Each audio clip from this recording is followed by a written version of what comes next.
or a grouchy loner who left the modern world behind for a tiny hut and a strange but loving family among the Raramari. But I wasn't sure I'd found it myself. I had complete faith in Eric's approach.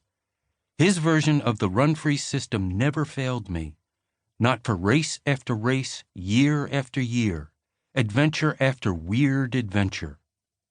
What I didn't have was faith in myself. In the back of my mind, I could still hear those doctors warning me that running was bad for the human body, especially bodies like mine. I couldn't shake the feeling that running wasn't meant for a guy like me. Maybe I was getting away with it for now, but one of these days, I'd pay the price.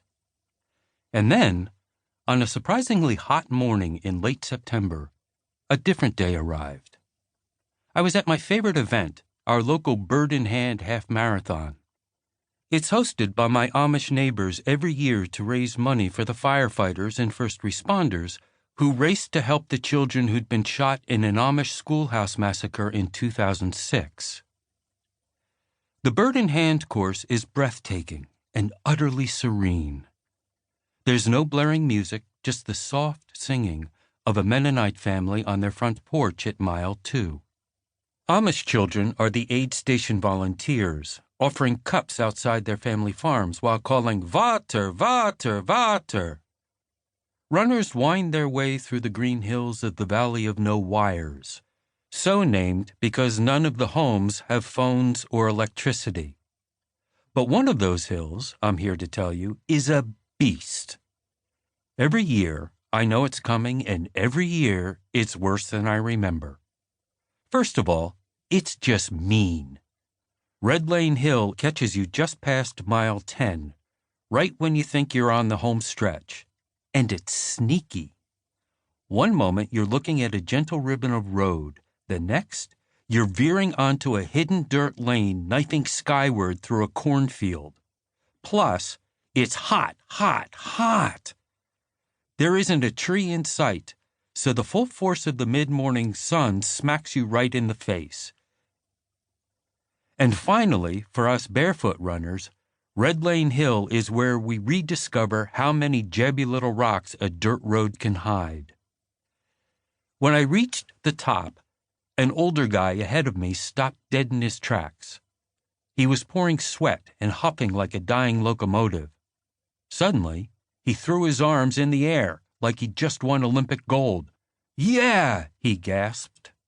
"Aren't we lucky?" Of all the things I was feeling at the moment, thirsty, tired, cranky, footsore, lucky was nowhere on the list. At least not until I stopped and looked around and got what he meant. That morning, we'd all gathered in a hayfield to watch the sun rise.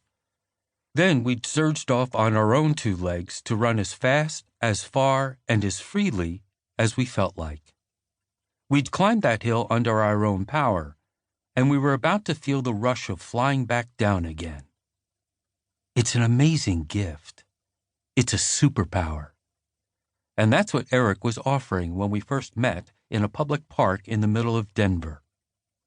It took a lot of miles to silence my doubts, but standing at the top of Red Lane Hill, it finally hit me.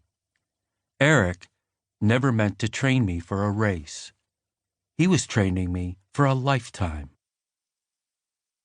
I'd begun this journey as an average jogger who'd been injured so often that doctors told me repeatedly that the only thing in my future if I continued to run was a nifty pair of knee replacements.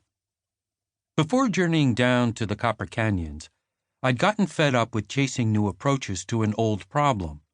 I'd never been much of a runner in the first place, just a few miles a day guy who occasionally tried to ramp up for a half marathon, but I could never go more than a few months without getting hurt. When I asked a leading sports medicine physician why I was constantly injured, he looked at me like I was brain dead. "Didn't we go over this?" he asked, as he prepared to inject my foot with cortisone for the 3rd time that year.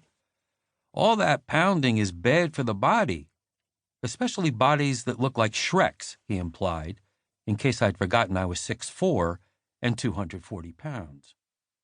To keep listening to this audiobook, I've left you a link in the description so you can do it, at no cost thanks to Audible's 30-day free trial.